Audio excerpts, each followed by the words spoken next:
بسم اللہ والحمد للہ والصلاة والسلام علی رسول اللہ وعلی آلہ وصحبہ ومن والاہ. رب اشرح لی صدری ویسر لی امری واحلل عقدۃ من لسانی یفقہوا قولی. اللہم انفعنا بما علمتنا وعلمنا ما ينفعنا وزدنا علما. آمین یا رب العالمین. رمضان المبارک کا آغاز تو انشاءاللہ پیر سے ہوگا، تو کل سے باقاعدہ ہم جو مطالعہ قرآن مجید ہے، جو دورہ ترجمہ قرآن اس کو کہا جاتا ہے، اس کا آغاز کریں گے. تو آج ایک روایت ہے پرانی چلی آ رہی ہے کہ پہلے دن جو ہے وہ قرآن مجید کا کچھ تعارف کرانے کی کوشش کی جاتی ہے، اور اس کے بعد سورہ فاتحہ کا ہم مطالعہ کرتے ہیں. یہ جو پروگرام ہے دورہ ترجمہ قرآن کا، یہ محترم ڈاکٹر اسرار احمد صاحب علیہ رحمہ نے میرا خیال ہے 1984 میں اس کا آغاز کیا تھا اسی مسجد سے.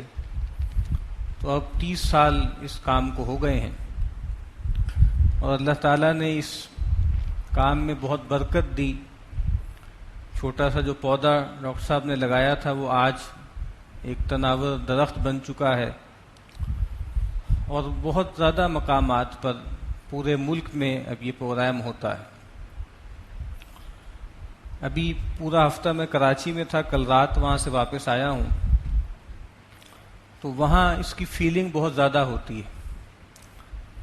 اور جس علاقے میں آپ چلے جائیں وہاں جگہ جگہ بینر لگے ہوتے ہیں دورہ ترجمہ قرآن کے پروگراموں کے، اور بہت حصہ ہم گھومے کراچی کا، تو تقریباً ہر جگہ ہمیں یہ مناظر نظر آتے ہیں. اور ایک دوست بتا رہے تھے کہ رمضان المبارک میں تو عجیب نقشہ ہوتا ہے کہ ایک جگہ یہاں پہ مختلف شادی ہالز میں وہاں زیادہ تر یہ پروگرام ہوتے ہیں، مساجد میں بھی ہوتے ہیں. تو ایک جگہ سے آدمی گزرتا ہے تو وہاں لاؤڈ سپیکر پر اس کی آواز آ رہی ہوتی ہے، تھوڑی دیر آگے جاتا ہے اگلا علاقہ شروع ہوتا ہے تو وہاں سے یہ آواز آ رہی ہوتی ہے. تو اللہ تعالیٰ نے غیر معمولی برکت اس کام کو عطا کی. مولانا ابو الحسن علی ندوی علیہ رحمہ کی ایک تصنیف ہے جب ایمان کی بہار آئی، اور یہ اصل میں سید احمد شہید علیہ رحمہ اور ان کے جو رفقا تھے، ان کے جو احوال تھے، ان کے جو واقعات تھے، اس پر مبنی کتاب ہے. تو بڑا اچھا عنوان ہے جب ایمان کی بہار آئی. رمضان المبارک میں بھی ایسا ہی لگتا ہے کہ یہ ربیع القرآن ہے، یہ گویا قرآن کی بہار کا مہینہ ہے. اور جیسے یہ ایک لٹمس ٹیسٹ بھی ہے. آج ہی میں پڑھ رہا تھا ایک اقتباس مولانا سید ابو الاعلیٰ مودودی علیہ رحمہ کا. ان کی ایک کتاب ہے اسلامی عبادات پر تحقیقی نظر، تو اس میں انہوں نے روزے کا بیان کیا ہے. تو اس میں وہ لکھتے ہیں کہ پرانے زمانے میں، بلکہ کچھ عرصے پہلے تک بھی، جو سکتے کے مریض ہوتے تھے، جن کو سکتہ ہو جاتا تھا، معلوم نہیں ہوتا تھا کہ یہ زندہ ہیں یا مردہ ہیں، بہت طویل عرصے تک بھی سکتہ چلتا تھا. تو مولانا لکھتے ہیں کہ اس کا ایک نسخہ یہ ہوا کرتا تھا اس کو دیکھنے کا کہ اس آدمی میں زندگی باقی ہے، سانس اس کی چل رہی ہے یا نہیں چل رہی، کہ اس کی ناک کے آگے آئینہ رکھا جاتا تھا، اور اگر آئینے میں کچھ ارتعاش پیدا ہو، کوئی حرکت پیدا ہو، تو اس سے لگتا تھا کہ یہ زندہ ہے، اور اگر بالکل نہیں ہے تو اس سے لگتا تھا کہ یہ آدمی فوت ہو گیا. تو مولانا نے یہی بات لکھی ہے کہ رمضان المبارک بھی گویا ایسی ہی چیز ہے، ایسا ہی ٹیسٹ ہے کہ اگر کسی سماج میں کوئی خدا خوفی، کوئی تعلق مع اللہ اور کوئی خیر موجود ہے، تو پھر وہ بروئے کار آ جائے گا، وہ ظاہر ہو جائے گا رمضان المبارک میں. اور وہ یہی کہتے ہیں کہ اگر رمضان المبارک میں بھی معاشرے میں اور لوگوں میں اللہ کی طرف رجوع نہ ہو، خیر کی طرف کوئی لگن نہ ہو، تو گویا پھر اس کا مطلب یہ ہے کہ جیسے وہ سماج جو ہے وہ بھی مردہ ہو چکا ہے، اس شخص کی طرح جو سکتے میں نہیں ہے بلکہ وہ دم توڑ چکا ہے. تو رمضان المبارک اس لحاظ سے بھی گویا ہمارے لیے ایک ٹیسٹ ہے. اور چونکہ اللہ تعالیٰ نے ایک گارنٹی بھی دی ہے اللہ کے نبی صلی اللہ علیہ وسلم نے، کیونکہ عام حوالوں سے تو ہم سارا، جس کو ہم پنجابی میں کہتے ہیں نا مدعا ڈالنا، سارا مدعا جو ہے وہ ہم شیطان پہ ڈال دیتے ہیں. لیکن نبی اکرم صلی اللہ علیہ وسلم نے رمضان المبارک میں ایک گارنٹی ہمیں دی ہے کہ اذا جاء رمضان، جب رمضان المبارک کا مہینہ آتا ہے، شروع ہوتا ہے، فتحت ابواب الجنہ، جنت کے دروازے کھول دیے جاتے ہیں، غلقت ابواب النار، اور جہنم کے دروازے بند کر دیے جاتے ہیں، وسلسلت الشیاطین، اور شیطانوں کو جکڑ دیا جاتا ہے، شیطانوں کو سنگل ڈال دی جاتی. تو گویا اب جو کچھ بھی ہو رہا ہے وہ شیاطین انس کی کارکردگی ہے اور ہمارے اپنے اندر ہمارا جو نفس ہے اس کی شرارتیں. تو ہر آدمی اس مہینے میں گویا یہ بھی دیکھ سکتا ہے کہ وہ کتنا کچھ دیندار ہے، اس کے اندر دینداری کتنی ہے. تو اس مہینے میں اگر اللہ کی طرف رجوع، نیکی اور عبادت میں انسان آگے نہیں بڑھتا تو پھر گویا بہت ہی خطرے کی بات ہے. تو یہ رمضان المبارک اللہ تعالیٰ نے ہمیں نصیب کیا ہے کہ دعا کرنی چاہیے کہ اللہ تعالیٰ ہمیں اس سے زیادہ بہتر طریقے سے فائدہ اٹھانے کی توفیق عطا فرمائے. جہاں تک قرآن مجید کے تعارف کا معاملہ ہے تو قرآن مجید کی جو ایک تعریف کی جاتی ہے ہمارے ہاں کتابوں میں لکھی ہوئی ہے، اس تعریف کو ہم پڑھ لیتے ہیں. اس تعریف کے ذیل میں جو ہے وہ قرآن مجید کا مختصر سا تعارف بھی کرانے کی کوشش کریں گے. اس کا آغاز اس سے ہوتا ہے کہ اس کے الفاظ کیا ہیں کہ القرآن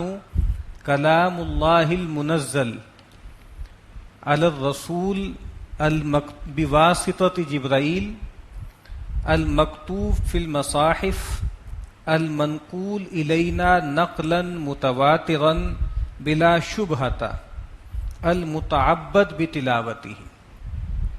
جو سب سے پہلا جز ہے قرآن مجید کی تعریف کا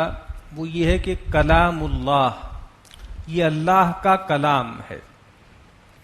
اور یہ بات خود قرآن مجید میں سورہ توبہ میں بیان ہوئی ہے کہ وَإِنْ أَحَدٌ مِّنَ الْمُشْرِكِينَ اسْتَجَارَكَ فَأَجِرْهُ حَتَّى يَسْمَعَ كَلَامَ اللَّهِ ثُمَّ أَبْلِغْهُ مَأْمَنَهُ. کہ اگر مشرکین میں سے کوئی شخص جو ہے تم سے پناہ طلب کرے، امان چاہے، اس کو امان دے دو، پناہ دے دو، یہاں تک کہ وہ اللہ کا کلام سن لے، کلام اللہ کو سن لے، اور پھر اس کو اس کے مأمن تک پہنچا دو، اس کے امن کی جگہ تک پہنچا دو. تو قرآن مجید کا سب سے بڑا تعارف یہ ہے کہ یہ اللہ کا کلام ہے، اور اس کی سب سے بڑی عظمت بھی یہی ہے کہ یہ اللہ کا کلام ہے. تو تعارف بھی یہی ہے، اس کا سبب عظمت بھی سب سے بڑا یہی ہے کہ وہ اللہ کا کلام ہے. تو قرآن مجید ہم پڑھتے ہیں، اس میں بہت سی چیزیں بیان ہوئی ہیں، عقائد بھی بیان ہوئے ہیں، عبادات کا بھی تذکرہ ہے، معاملات کی طرف بھی اشارے ہیں، قصص الانبیاء بھی ہیں، اور بہت کچھ اس میں بیان ہوا ہے، جنت جہنم کے احوال بھی ہیں.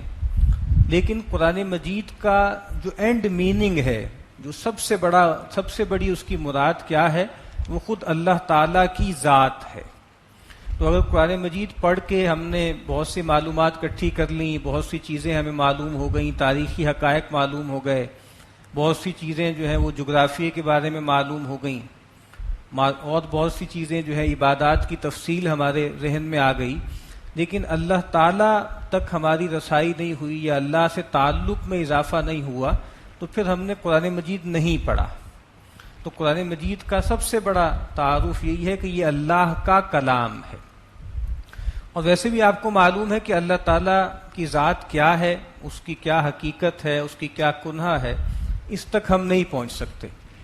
اسی لیے یہ بات آپ کو معلوم ہوگی کہ بہت سی روایتوں میں، مذہبی اور فلسفیانہ روایتوں میں یہ بات کہی جاتی ہے کہ اللہ تعالیٰ کے بارے میں ہم آخری بات یہ کہہ سکتے ہیں کہ وہ یہ نہیں ہے، وہ یہ نہیں ہے، وہ یہ نہیں ہے، وہ یہ نہیں ہے. یعنی نیگیٹیولی، اس کو کہتے ہیں نیگیٹو تھیولوجی، کہ اللہ کے بارے میں ہم نگیشنز تو کر سکتے ہیں لیکن افرم ہم کچھ نہیں کر سکتے کہ اللہ یہ ہے، اللہ یہ ہے، اللہ یہ ہے. اسی لیے جو ہندو روایت ہے اس میں جو سب سے اونچا کلمہ ہے نا وہ یہی ہے، نیتی نیتی، نہیں ہے نہیں ہے نہیں ہے، اس سے آگے ہم کچھ نہیں کہہ سکتے. لیکن اللہ تعالیٰ کے بارے میں ہم کچھ بھی کہنے کے قابل کیسے ہوتے ہیں، کس بنیاد پر ہوتے ہیں؟ اس کا سبب ایک ہی ہے اور وہ خود اللہ کا کلام ہے. اسی لیے وحی کو کہا جاتا ہے کہ یہ سیلف ڈسکلوجر آف گاڈ ہے، یعنی اللہ تعالیٰ نے اپنے آپ کو ڈسکلوز کیا، جتنا ڈسکلوز اللہ نے کرنا چاہا اپنے آپ کو وہ سارا کا سارا اپنے کلام میں کر دیا. بس اس کے علاوہ ہم اللہ کو نہیں جان سکتے، اللہ کو جاننے کا ہمارے پاس کوئی ذریعہ نہیں. تو یہ سب سے بڑی بات کیا ہے کہ یہ اللہ کا کلام ہے، اور ظاہری بات ہے جو عظمت اللہ کی ہے وہی اس کے کلام کی ہے. اور ڈاکٹر صاحب اس کو بڑا اچھا مثال سے بیان کیا کرتے تھے کہ جو تاثیر جو ہے وہ اللہ تعالیٰ کی ذات کی تجلی کی ہے، ویسی ہی تاثیر اللہ تعالیٰ کے کلام کی بھی ہے. سیدنا موسیٰ علیہ السلام نے جب درخواست کی کہ ربی ارینی انظر الیک، کہ اے رب تو مجھے اپنا آپ دکھا دے، میں تجھے دیکھنا چاہتا ہوں، تو یہی جواب دیا گیا کہ لن ترانی، تم مجھے نہیں دیکھ سکتے، ولیکن انظر الی الجبل فإن استقر مکانہ فسوف ترانی، لیکن تم ذرا اس پہاڑ کو دیکھو، اگر یہ اپنی جگہ پہ قائم رہ سکے، یہ اس کا سہار کر لے، تو پھر ہو سکتا ہے تم بھی کو زیارت کر سکو، دیکھ سکو. تو فلما تجلی ربہ للجبل جعلہ دکا وخر موسیٰ صعیقا، جب اللہ تعالیٰ نے اپنی تجلی جو ہے اس پہاڑ پر فرمائی تو وہ پہاڑ پھٹ گیا، ریزہ ریزہ ہو گیا، اور سیدنا موسیٰ علیہ السلام غش کھا کر گر پڑے. اور یہی تاثیر خود سورہ حشر میں قرآن مجید میں اس سے ملتے جلتے الفاظ ہیں کہ لو انزلنا هذا القرآن على جبل لرأيته خاشعا متصدعا من خشیۃ اللہ، کہ اگر ہم اس قرآن کو کسی پہاڑ پہ نازل کرتے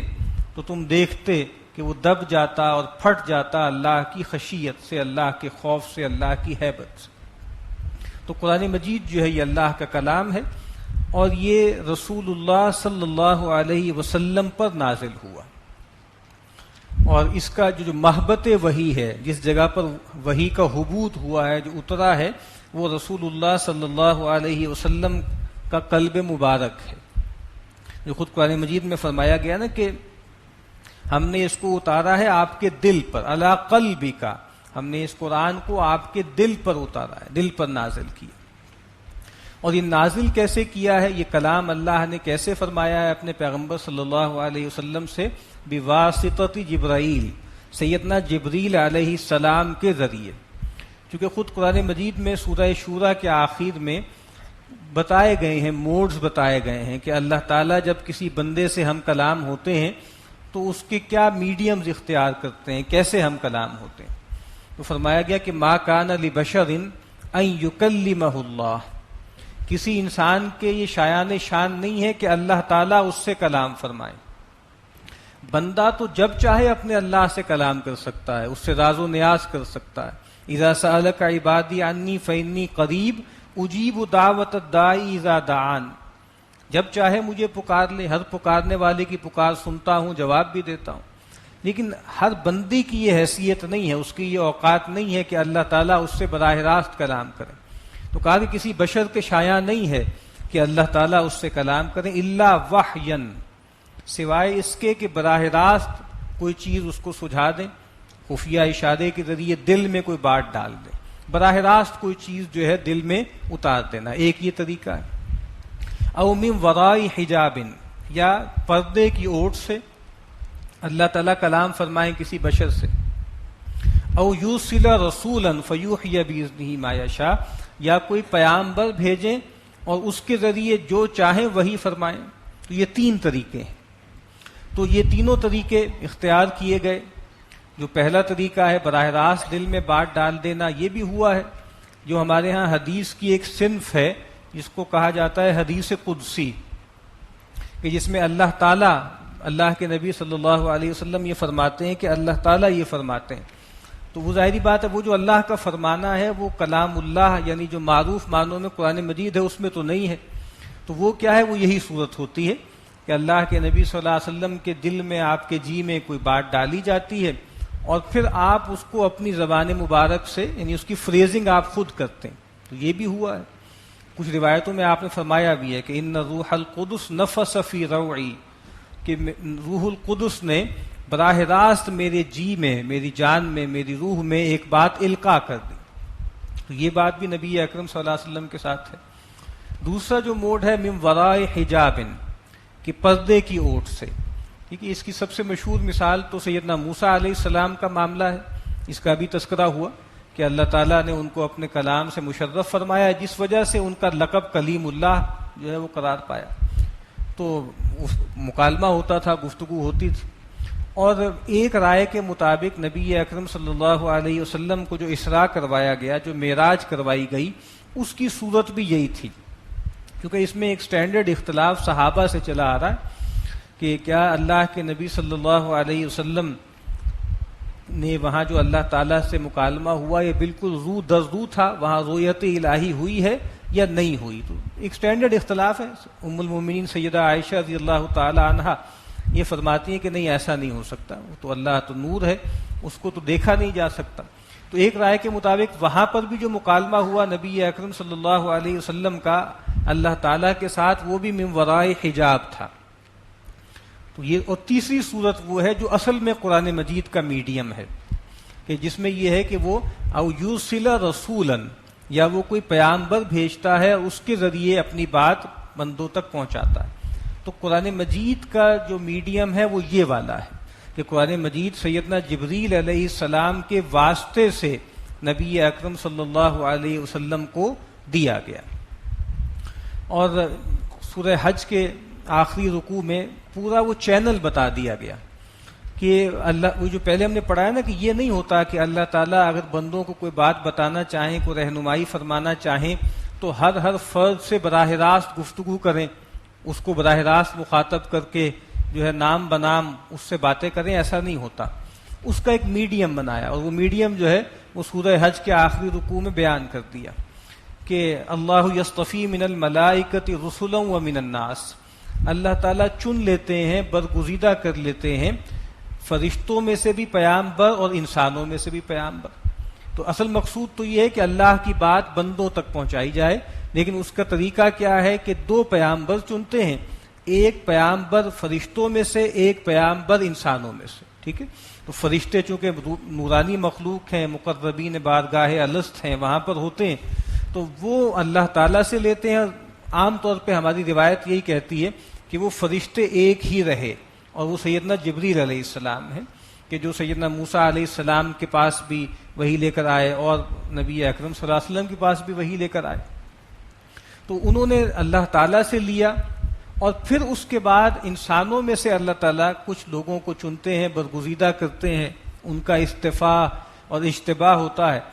اور وہ پھر بندوں تک، باقی مخلوقات تک پہنچاتے ہیں۔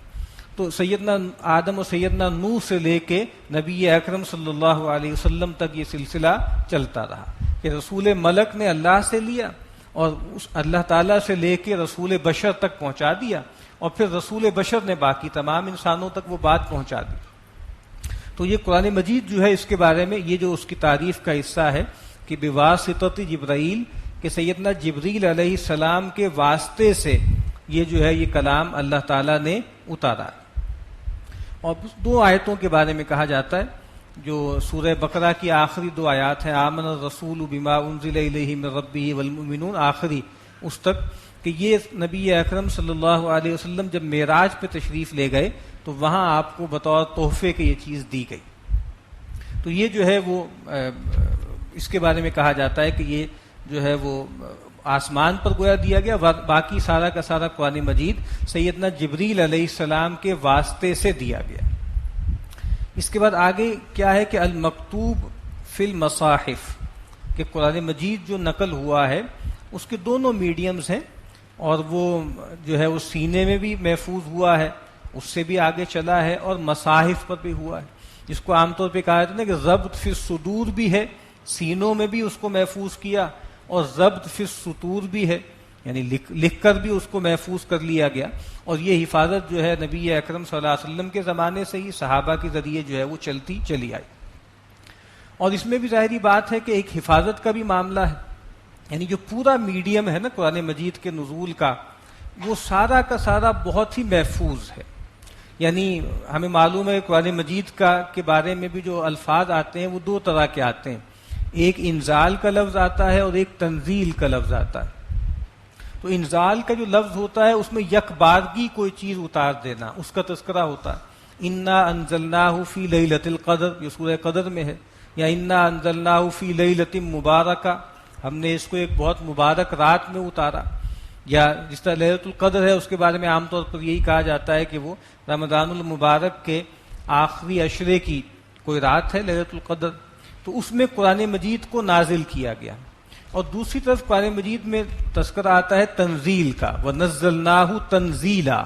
ہم نے اس کو اتارا بہت اہتمام کے ساتھ، بہت تدریج کے ساتھ۔ تو انزال کے بارے میں یعنی ایک رائے تو یہ ہے کہ جو انا انزلناہ فی لیلۃ القدر ہے، اس کا مطلب یہ ہے کہ ہم نے اس قرآن مجید کو لیلۃ القدر میں نازل کرنا شروع کیا، اس کا آغاز ہوا۔ اور دوسری رائے جو زیادہ معروف ہے وہ یہ ہے کہ قرآن مجید کو لیلۃ القدر میں یک بارگی پورے قرآن کو جو ہے وہ لوح محفوظ سے سمائے دنیا پر اتار دیا گیا، یک بارگی اتار دیا گیا، اور وہاں سے پھر نبی اکرم صلی اللہ علیہ وسلم کے قلب مبارک پر سیدنا جبریل علیہ السلام اس قرآن مجید کو لاتے رہے 22 برس کی مدت میں۔ تو اس میں بھی جو ہے نا اس کا اہتمام بہت کیا گیا، یعنی وہ جو قرآن مجید جہاں پر اللہ تعالیٰ کے ہاں موجود ہے اس کا تو نام ہی یہ ہے لوح محفوظ، وہ یہ بتائی رہی ہے کہ وہ بہت محفوظ جگہ ہے، جو سورہ واقعہ کے آخر میں کہا نا کہ انہ لقرآن کریم فی کتاب مکنون لا یمسہ الا المطہرون، یہ قرآن مجید ہے اور بہت ہی محفوظ چھپی ہوئی جگہ پر یہ لکھا ہوا ہے، اور اس کو چھو بھی نہیں سکتے مگر انتہائی پاک باز فرشتے۔ یعنی یہ جو مشرکین کہتے تھے کہ یہ قرآن مجید جو ہے یہ کوئی جنات کا کلام ہے، یہ شیاطین کی آمیزش ہے، کہا کہ اللہ کے ہاں جو قرآن مجید جو اس لوح محفوظ میں ہے وہاں فرشتے بھی، عام فرشتے بھی نہیں جا سکتے، بہت ہی مقرب فرشتے ہی ہیں جو وہاں تک جا سکتے ہیں، انتہائی پاک باز فرشتوں کے سوا وہاں کسی کی رسائی ہی نہیں۔ اور پھر قرآن مجید یہ بتاتا ہے کہ جب یہ قرآن مجید نازل ہونا شروع ہوا تو جیسے کہ ہمیں معلوم ہے کہ جو جنات ہیں وہ چونکہ ناری مخلوق ہیں اور آسمانوں میں پرواز کرتے رہتے ہیں، اور جب اللہ تعالیٰ کبھی فیصلے اتارتے ہیں، نازل کرتے ہیں، اللہ کی تقویم میں فیصلے اترتے ہیں تو یہ سن گن لگانے کے لیے بیٹھے رہتے ہیں، اور اللہ کے نبی نے فرمایا کہ جب وہ حکم نازل ہو رہا ہوتا ہے، فرشتے لے کر آ رہے ہوتے ہیں تو آدھی پچدی بات کوئی یہ اچک لیتے ہیں، اور وہ ایک بات اس میں سے لیتے ہیں اور اس کو لا کر اپنے جو دوست کاہن ہوتے ہیں دنیا کے ان کے کان میں ڈال دیتے ہیں،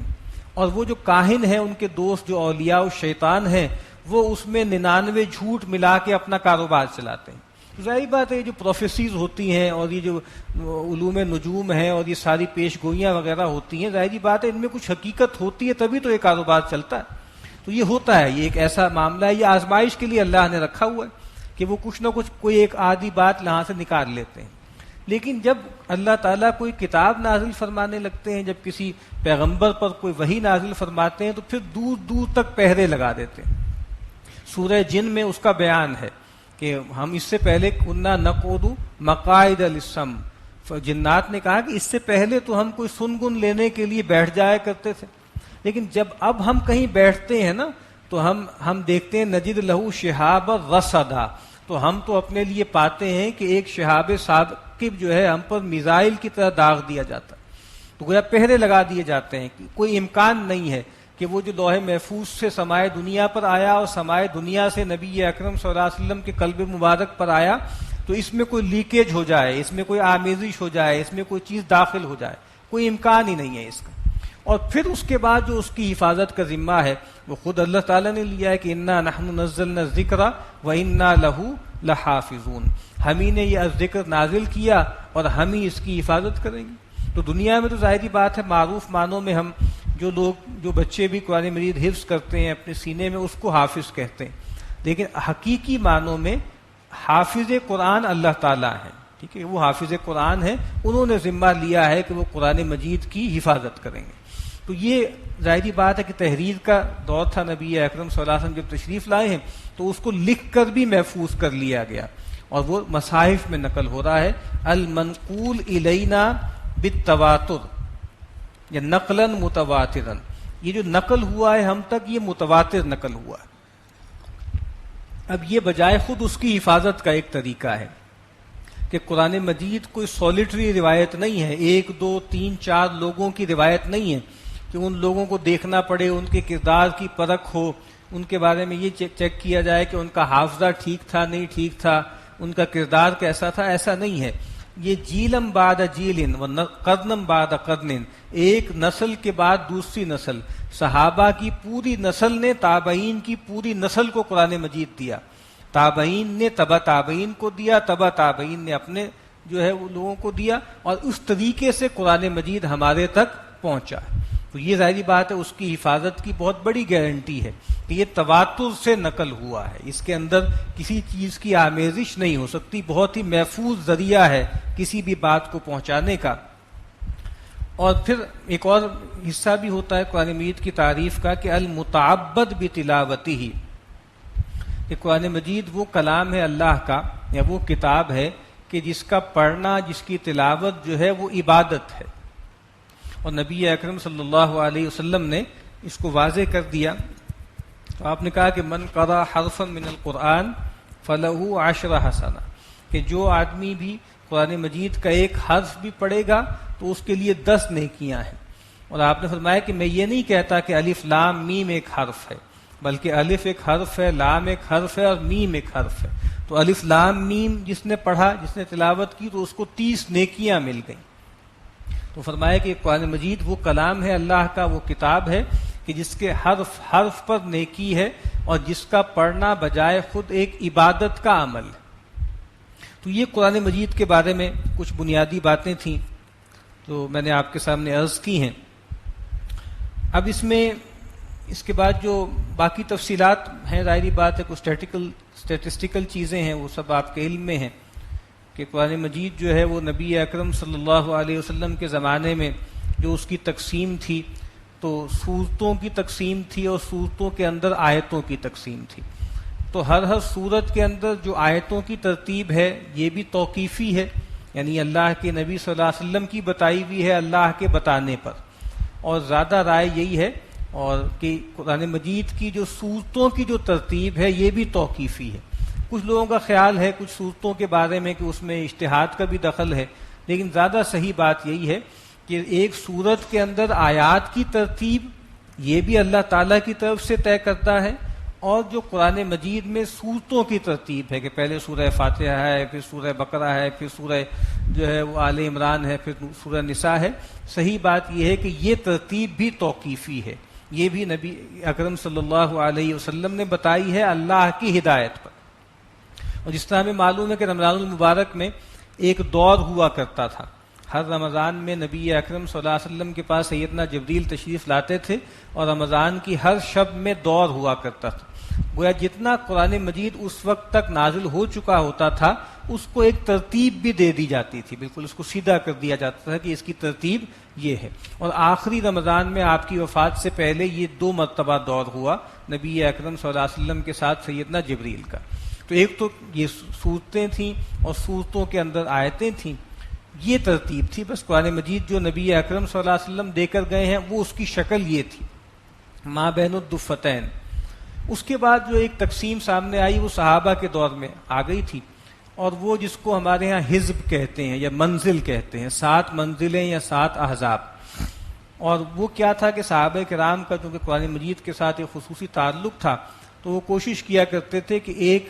ہفتے میں قرآن مجید ختم کر لیں، تو اس کے لیے انہوں نے قرآن مجید کو جو ہے وہ 7 حصوں میں تقسیم کر لیا۔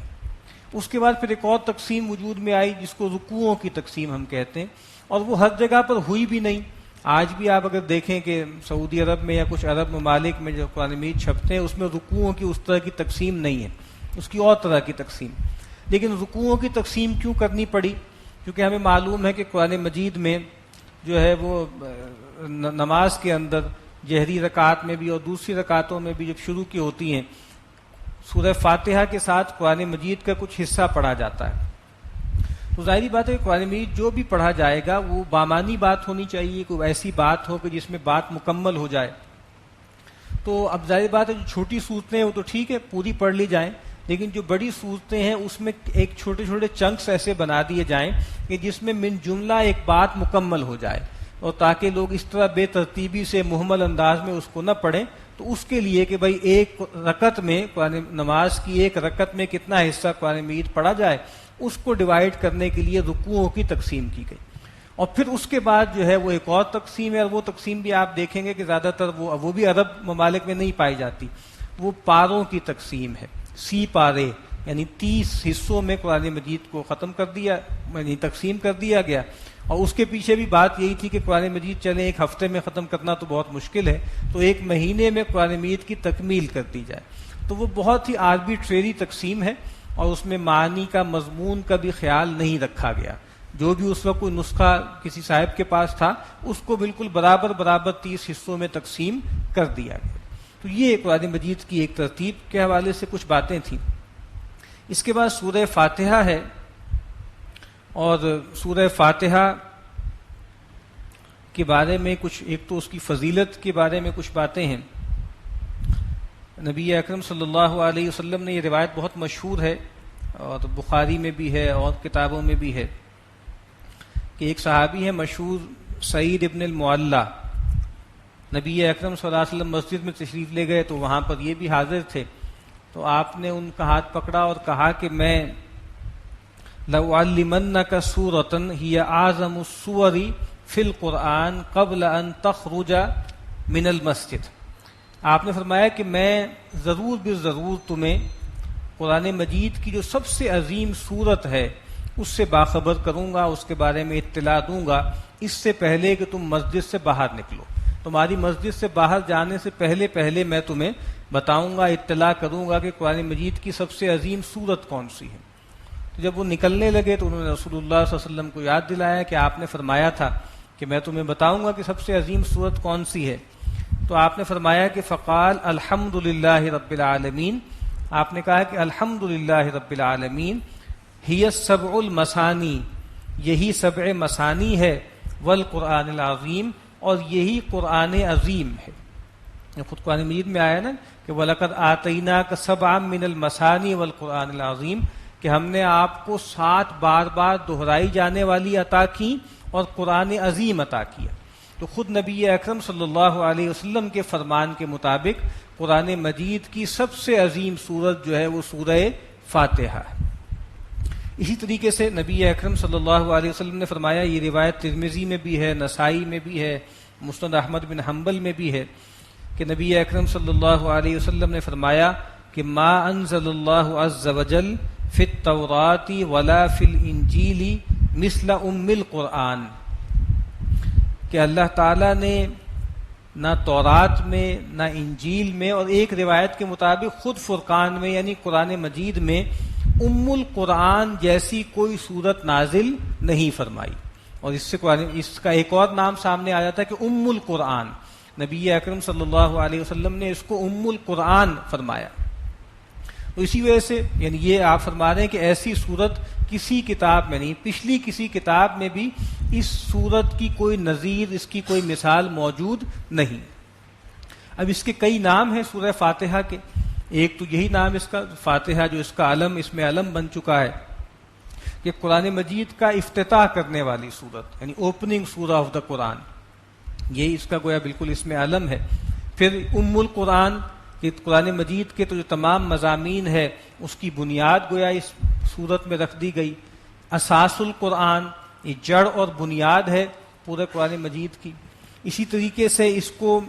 شفا بھی کہا گیا ہے،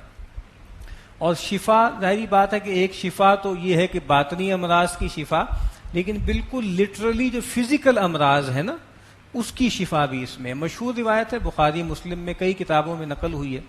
کہ صحابہ کرام کی ایک جماعت کہیں باہر گئی ہوئی تھی، انہوں نے کہیں پڑاؤ ڈالا ہوا تھا، تو وہاں جو اس علاقے کا امیر تھا اس کو جو ہے وہ کسی نے ڈس لیا، اس کو یا اس کے کسی عزیز کو، مجھے اب یاد نہیں ہے، سانپ نے ڈس لیا یا کسی جانور نے ڈس لیا، اور وہ اس کا علاج نہیں ہو رہا تھا، بالکل جو ہے وہ جان کنی کا عالم تھا۔ ان کو معلوم ہوا کہ یہ لوگ جو ہے وہاں سے اس علاقے سے آئے ہیں، تو آئے کہ بھائی کیا تمہارے پاس کوئی ایسا آدمی ہے جو جھاڑ پھونک کرنے والا ہے، کوئی رقیہ کرنے والا ہے؟ تو وہ جو وہاں کے صحابی تھے وہ چلے گئے، اور وہاں جا کر انہوں نے جو ہے کہا کہ میں وہ دم تو کر دوں گا لیکن اس کا معاوضہ ہوگا۔ ان کو ضرورت بھی تھی اس وقت مال کی، تو معاوضہ محض 100 بکریاں معاوضہ طے ہوا، اور پھر وہاں انہوں نے ان کو سورہ فاتحہ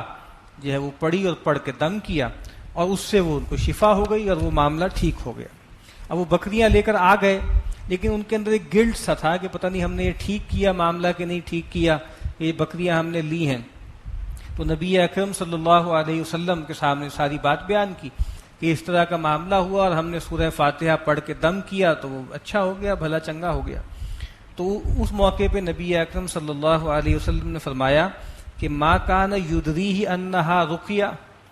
یہ ان صاحب کو کیسے معلوم ہوا کہ یہ رقیہ ہے، اس میں دم ہے، اس میں جو ہے شفا ہے؟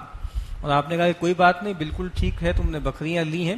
اور چونکہ ایک اشکال سا رہتا ہے نا، ابہام سا رہتا ہے کہ معلوم نہیں، شاید ایسی دل رکھنے کے لیے آپ نے کہہ دیا ہے، تو آپ نے کہا کہ نہیں، میرے لیے بھی اس میں سے حصہ نکالو، اس میں سے میرا حصہ بھی دو، تاکہ وہ بالکل بے تکلف ہو کر اس کو استعمال کریں۔ تو گویا یہ شفا بھی ہے، یعنی گویا بالکل فزیکل جو ایلمنٹس ہیں اس کی ہے، اسی لیے اس کا ایک نام الرقیہ بھی ہے، الکافیہ بھی اس کو کہا جاتا ہے، کہ گویا یہ کفایت کرتی ہے انسان کی ہدایت کے لیے، اس کے مضامین پہ غور کر لے، اس پہ عمل کر لے تو انسان کے لیے کفایت کرتی ہے۔ اسی طریقے سے اس کو الصلاۃ بھی کہا گیا ہے، کیونکہ ایک روایت میں نبی اکرم صلی اللہ علیہ وسلم نے اس کو بالکل جیسے نماز کے مترادف قرار دیا۔ مشہور روایت ہے، صحیح مسلم میں بھی ہے اور کتابوں میں بھی ہے، کہ جس میں نبی اکرم صلی اللہ علیہ وسلم نے فرمایا کہ اللہ تعالیٰ فرماتے ہیں قسمت الصلاۃ بینی و بین عبدی نصفین، کہ میں نے نماز کو اپنے اور بندے کے درمیان آدھا آدھا تقسیم کر لیا، وَلِعَبْدِي مَا سَأَلَ، اور میرا بندہ جو مجھ سے سوال کرے گا میں اس کو وہ عطا کر دوں گا۔ تو یہاں صلاۃ کہہ کے پھر آپ نے جو تفصیل ارشاد فرمائی وہ سورہ فاتحہ کی تھی، یعنی گویا سورہ فاتحہ کو آپ نے صلاۃ کہا، اسی لیے بہت سی روایتوں میں آپ نے فرمایا کہ لا صلاۃ لمن لم یقرأ بفاتحۃ الکتاب، اس شخص کی نماز ہی نہیں ہے جس نے جو ہے وہ فاتحۃ الکتاب یا سورہ فاتحہ کی تلاوت نماز میں نہیں کی۔ تو پھر آگے وہ جو روایت کیا ہے کہ وہ جیسے ایک بالکل ایک انٹر ایکٹیو بیان ہے، اور اسی کے ذیل میں ہم گویا سورہ فاتحہ کا جو ہے وہ بیان بھی کر لیں گے۔ اس میں یہ ہے کہ اللہ تعالیٰ فرماتے ہیں کہ جب بندہ یہ کہتا ہے کہ الحمدللہ رب العالمین، کل شکر کل تعریف اللہ کے لیے ہے جو جہانوں کا رب ہے، تو اللہ تعالیٰ جواب دیتے ہیں حمدنی عبدی، میرے بندے نے میری حمد کی، میری ثنا کی، میری تعریف کی۔ جب بندہ کہتا ہے الرحمن الرحیم، تو اللہ تعالیٰ فرماتے ہیں کہ اثنا علی عبدی، میرے بندے نے میری ثنا کی۔ اور جب بندہ کہتا ہے مالک یوم الدین، تو اللہ تعالیٰ فرماتے ہیں مجدنی عبدی، میرے بندے نے میری بزرگی بیان کی۔ اور اس کے بعد جب بندہ کہتا ہے ایاک نعبد و ایاک نستعین، کہ اللہ میں تیری ہی بندگی کرتا ہوں اور کروں گا اور تجھی سے مدد چاہتا ہوں اور چاہوں گا، تو اللہ تعالیٰ فرماتے ہیں ھذا ما بینی و بین عبدی ولعبدی ما سأل، یہ میرے اور میرے بندے کے درمیان ہے، اور میرے بندے نے جو مجھ سے مانگا میں نے اس کو دے دیا۔ اور پھر جب بندہ کہتا ہے کہ اہدنا الصراط المستقیم صراط الذین انعمت علیہم غیر المغضوب علیہم ولا الضالین، تو اللہ تعالیٰ فرماتے ہیں کہ ھذا لعبدی ولعبدی ما سأل، یہ حصہ سارا کا سارا میرے بندے کے لیے ہے، اور میرے بندے نے مجھ سے جو مانگا میں نے اس کو دے دیا، میں نے اس کو عطا کر دی۔ تو یہ سورہ فاتحہ ہے۔ سورہ فاتحہ یا قرآن مجید کا کوئی بھی حصہ پڑھتے وقت، اس کی تلاوت کرتے وقت جو ہے وہ تعوذ کیا جاتا ہے، یعنی اعوذ باللہ من الشیطان الرجیم پڑھا جاتا ہے۔ اس کا خود حکم قرآن مجید میں ہے، سورہ نحل میں اللہ کے نبی صلی اللہ علیہ وسلم کو مخاطب کر کے فرمایا گیا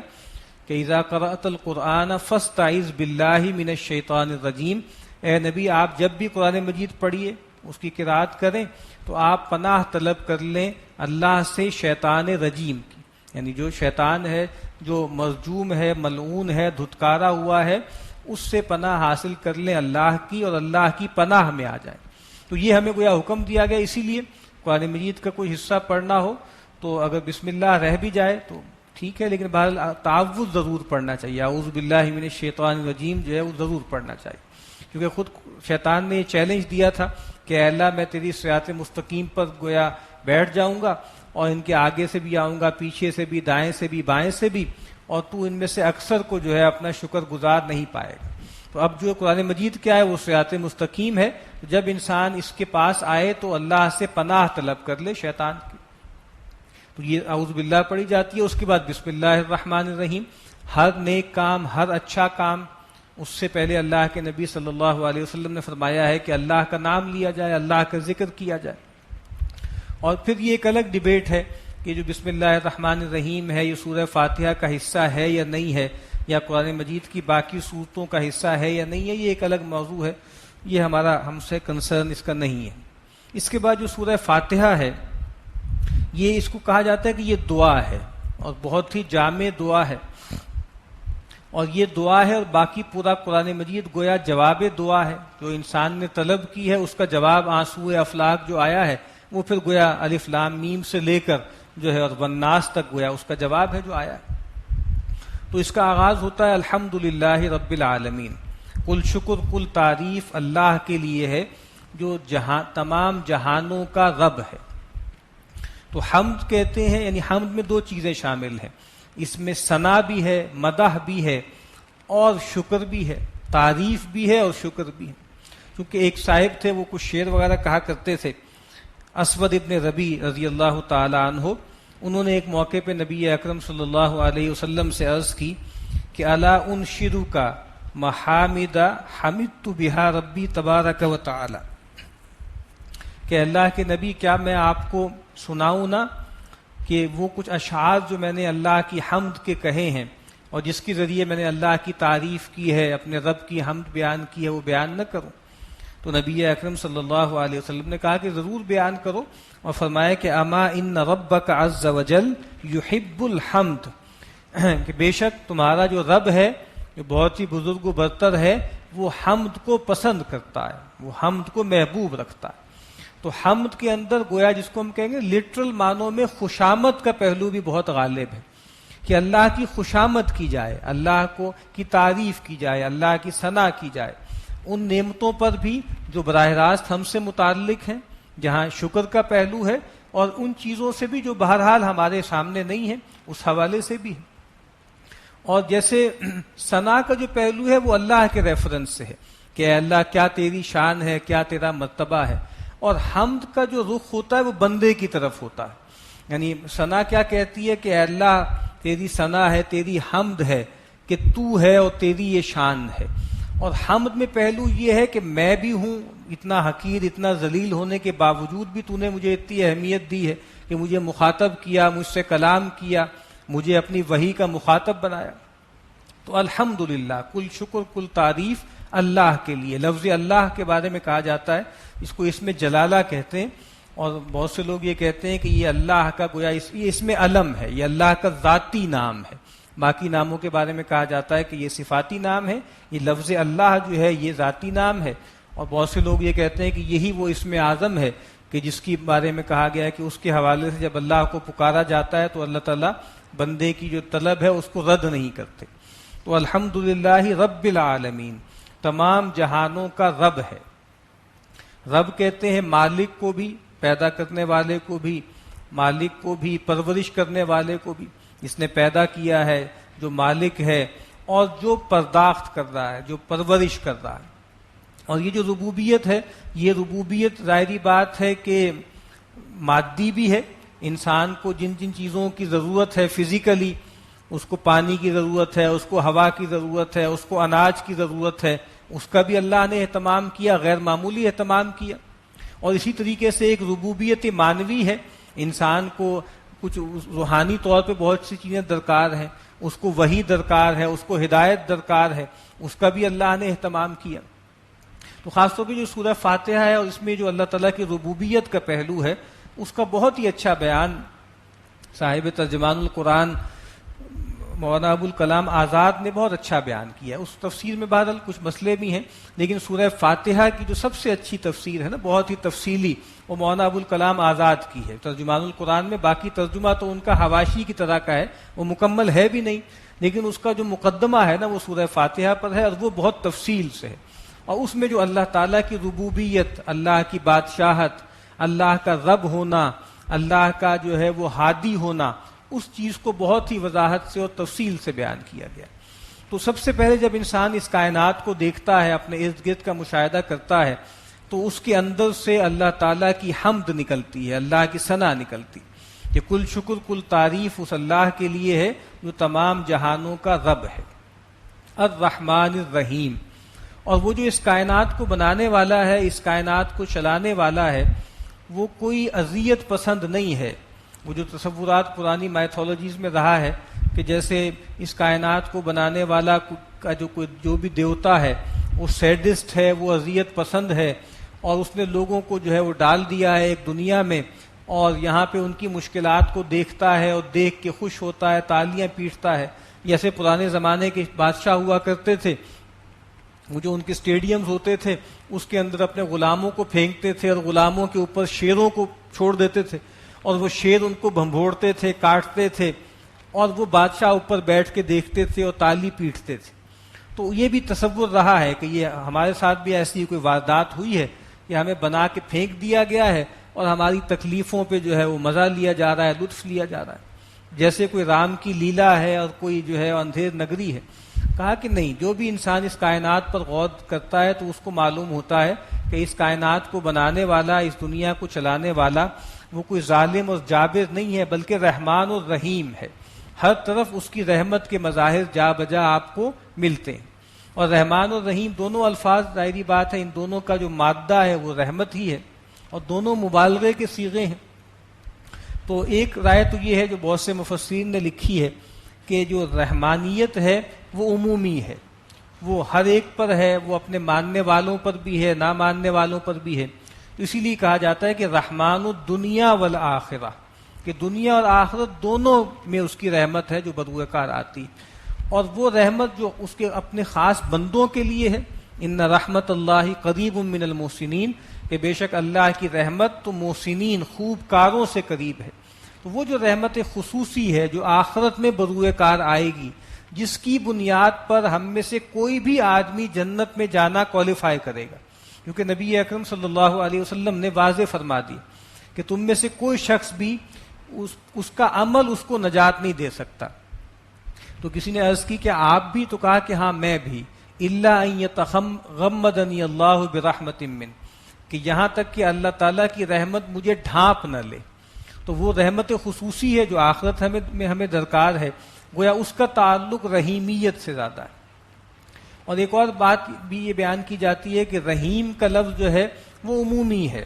وہ بندوں کے لیے بھی بول دیا جاتا ہے، خالی رحیم بھی لوگوں کے نام ہوتے ہیں، عبد الرحیم بھی ہوتے ہیں، لیکن خالی رحمان جو ہے وہ نام عام طور پہ کہا جاتا ہے کہ اللہ کے سوا کسی اور کے لیے روا نہیں، عبد الرحمن ہے، لیکن رحیم کا لفظ نبی اکرم صلی اللہ علیہ وسلم کے لیے استعمال ہوا ہے۔ لقد جاءکم رسول من انفسکم عزیز علیہ ما عنتم حریص علیکم بالمؤمنین رؤوف الرحیم، کہ اہل ایمان کے لیے بہت ہی رؤوف بھی ہیں، بہت ہی رحیم بھی۔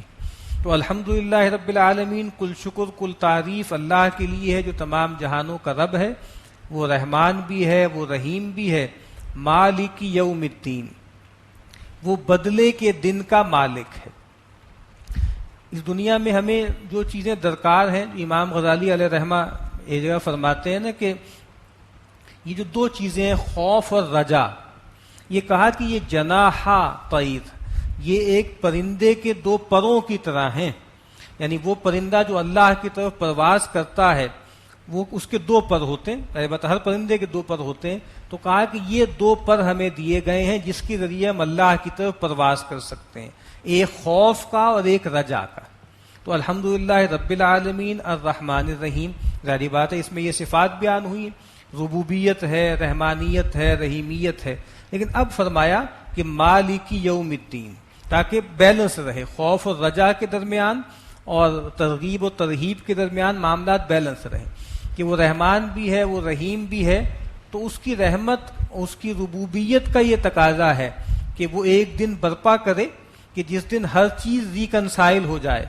ہر چیز طے ہو جائے، اس دنیا میں جو لیکوناز ہیں، اس دنیا میں جو کمزوریاں ہیں، جو کھانچے ہیں، جو نقص ہیں، وہ وہاں جا کے دور ہو جائیں، کیونکہ یہ دنیا کامل نہیں ہے، یہ دنیا ناقص ہے، اور اس دنیا کی کوئی ایکسپلینیشن ممکن ہی نہیں ہے جب تک اس کے ساتھ آخرت کو ملا کے نہ دیکھا جائے۔ اسی لیے قرآن مجید کہتا ہے کہ ہر چیز جوڑا جوڑا ہے اس دنیا میں، تو دنیا کا بھی ایک جوڑا ہے اور وہ آخرت ہے۔ آخرت کو ساتھ ملائے بغیر دنیا کی حقیقت کھل نہیں سکتی، دنیا پھر واقعتاً اندھیر نگری ہے، اور پھر ایک جو ہے وہ چوپٹ راج ہے.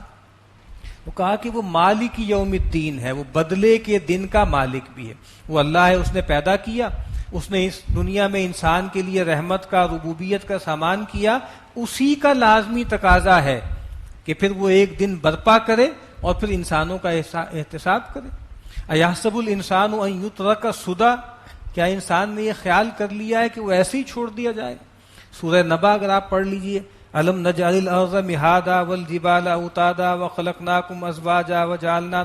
پڑھتے چلے جائیے. وہ جہاں کلمینیٹ کہاں کرتا ہے، ان یوم الفصل کان میقاتا. یہ ساری جو اللہ کی نعمتیں ہیں، یہ جو اتنا کچھ نوازا گیا ہے، یہ پکار پکار کر کہتا ہے کہ فیصلے کا دن مقرر ہے. یہ نہیں ہو سکتا کہ انسان اتنا کچھ اللہ کی نعمتیں پائے اور اس کے بعد مٹی میں جا کے مٹی ہو جائے. تو کہا کہ نہیں، مالک یوم الدین، وہ بدلے کے دن کا مالک ہے، وہ دن ایک برپا کرے گا. اور یہ اللہ کی رحمت کا ہی تقاضا ہے. کتب ربکم علی نفسہ الرحمہ، یا کتب علی نفسہ الرحمہ، اس نے اپنے نفس پہ رحمت کو لکھ دیا ہے. اور اس رحمت کا مظہر کیا ہے؟ لیجمعنکم الی یوم القیامۃ لا ریب فیہ، کہ وہ تمہیں ایک ایسے قیامت کے دن جمع کرے کہ جس میں کوئی شک نہیں. تو اللہ کی رحمت ہی کا مظہر ہے کہ وہ قیامت برپا کرے، اور جو محسنین ہیں ان کو نوازے، اور جو مجرمین ہیں ان کو سزا دے. تو جب بندہ یہ 3 آیات پڑھتا ہے، الحمدللہ رب العالمین الرحمن الرحیم مالک یوم الدین، تو وہ اللہ تعالیٰ فرماتے ہیں کہ حمدنی عبدی، اثنا علی عبدی و مجدنی عبدی. اس کے بعد کیا ہے کہ ایاک نعبد و ایاک نستعین. یہاں تک ہم پہنچ گئے کہ یہ کائنات با مقصد ہے، اس میں کائنات میں اللہ کی رحمت، اللہ کی ربوبیت جا بجا ہے، اور اس کو ختم ہونا ہے، اور ختم ہونے کے بعد ایک دن برپا ہوگا جب ہر چیز کا حساب ہوگا. تو اب بندے کیا کہہ رہے ہیں کہ ایاک نعبد و ایاک نستعین، اے اللہ تیری ہی بندگی کرتے ہیں اور کریں گے، اور تجھ ہی سے مدد چاہتے ہیں اور چاہیں گے. عبادت اور استعانت، اس کے بارے میں اللہ کے نبی نے فرمایا کہ ھذا ما بینی و بین عبدی، یہ میرے اور میرے بندے کے درمیان ہے. وَلِعَبْدِي مَا سَأَلَ، ایک اس کی طرف سے ایک کمٹمنٹ ہے ایاک نعبد، اور ایک ڈیمانڈ ہے ایاک نستعین، تجھ سے مدد طلب کرتے ہیں. تو کہا کہ وَلِعَبْدِي مَا سَأَلَ، جو اس نے مجھ سے مانگا میں نے اس کو عطا کر دیا، میں نے اس کو دے دیا.